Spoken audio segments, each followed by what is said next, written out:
Good morning and welcome to the Returned Homestead. And here we are at Tri-State Building Materials. We needed some sand to cover up that trench.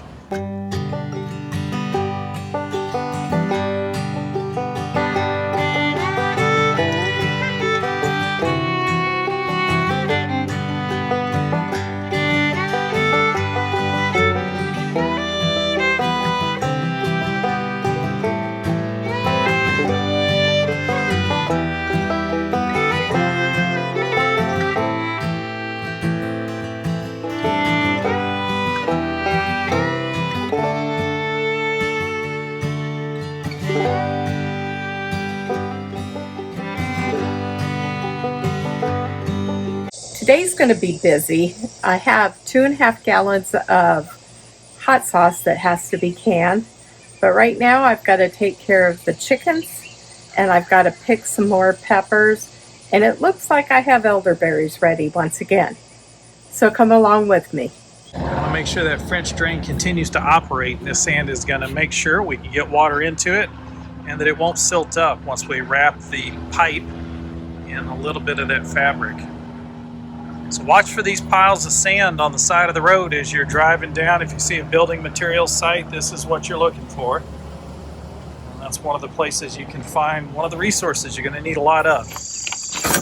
Do you have water? Hey, careful. How you doing, careful?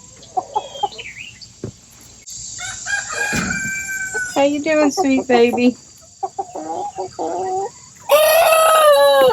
Oh, somebody's learning to crow.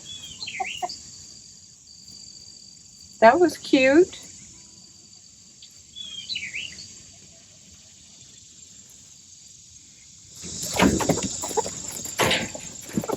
Oh, you got food. You're good. So their water's good. Let's check the other chickens.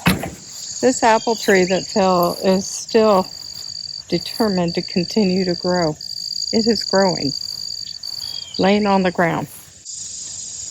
This still will have to be taken out. I've removed all the plastic that was down, and I'm going to put it over here in my herb beds. So that's on the agenda today. And we have a few peppers that need done. All right, I'm going to set you down and get busy picking peppers.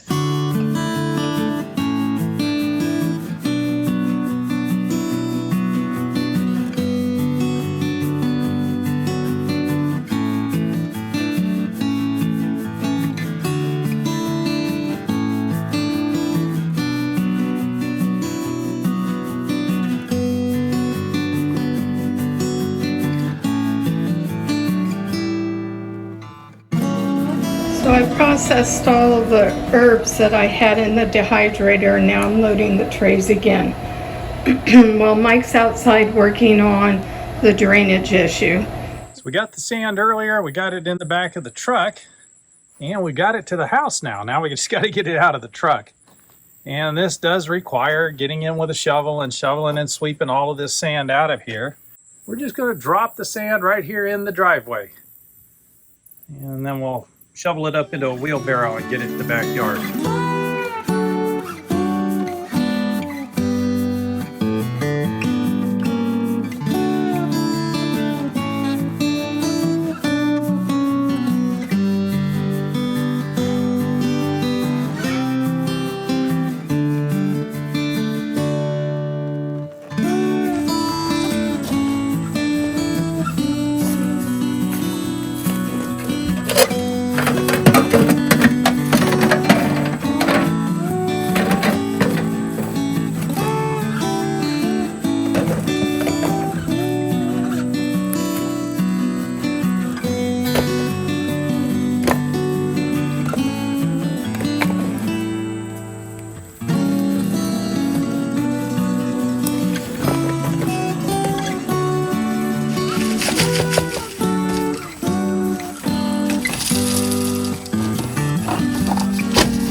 One of the things that we left behind in Nevada that I'm wishing now we hadn't was a good wheelbarrow. It seemed like the kind of thing you should just expect to find on a farm. But there wasn't one here.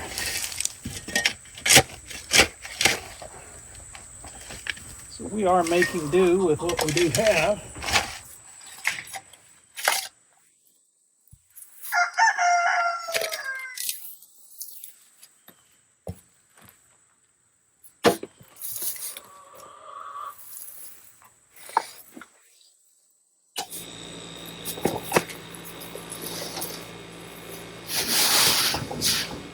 So I was able to harvest some basil, sage, and there's calendula in the bottom. You can barely see it there.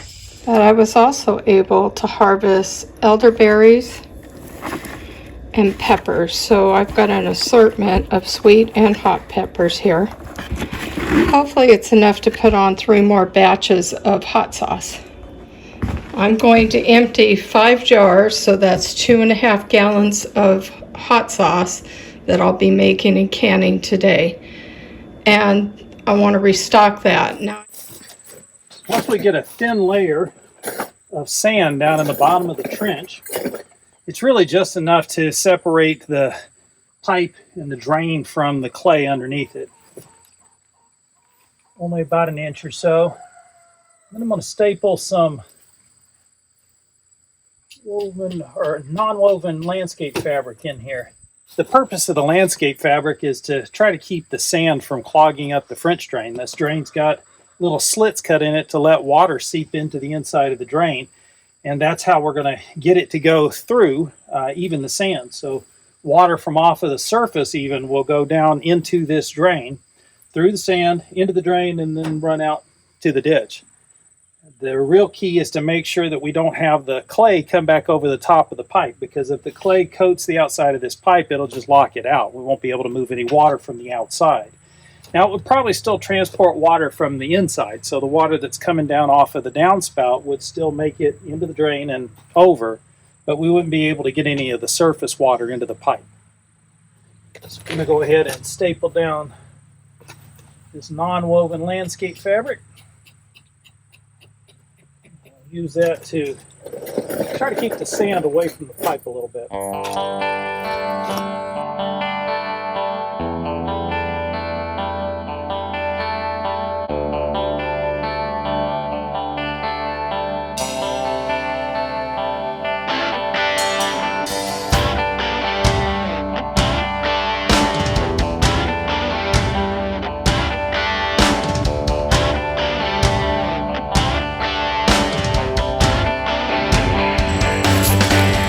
We're about 90% done here. I still need to get some clay back in underneath the bottom of this pipe, make sure that it's secured and not going to fall or slide out of position. I will continue to build this rock cistern around the area where the pipe is to provide some place for water to collect and hopefully not run back up under the barn. And then we'll work on getting that water to move this way. So I've got the French drain under grade now. I haven't moved off any of the clay or topsoil that I dug out of the trench. Instead, I've used that clay to build a little bit of a ridge just behind and just down slope of where I put in the French drain. So this will provide a bit of a swale for the water to collect in, and then hopefully that water is going to find its way off of this edge and into this ditch. I'm not 100% confident in how well that's going to work just yet. And so that's why we're leaving all of this dirt and clay loose here. I'm not going to move it away yet because I suspect I'm going to need quite a bit of it still to regrade some of this. Well, now all we need is a really good drenching. We had several of them the other day. I'm sure once this hurricane moves offshore, we're going to see a return to a more stable weather pattern, and we should see rain on a regular basis. And that's really when this French drain is going to tell us whether or not it's set correctly. Really no way to know until the water starts flowing if you got it right. So we got our French drain all below grade. We've got the sod back in place. We can now access this area behind the barn. There's now a little bit of a hump we've got to walk over, but it's not as bad as having a ditch dug across there. And I'm pretty sure Marty has finished up with her pepper sauce and hair rinses and other items she's been working on in the kitchen, and that means it's dinner time. I do appreciate you joining us on the Return Homestead today. If you haven't subscribed to the channel yet, would you please take a moment, just open the window and go ahead and subscribe. While you've got the window open, hit that thumbs up button. That's going to let the algorithm know you enjoyed the video, and they'll share it out with more people. And we'll see you next time.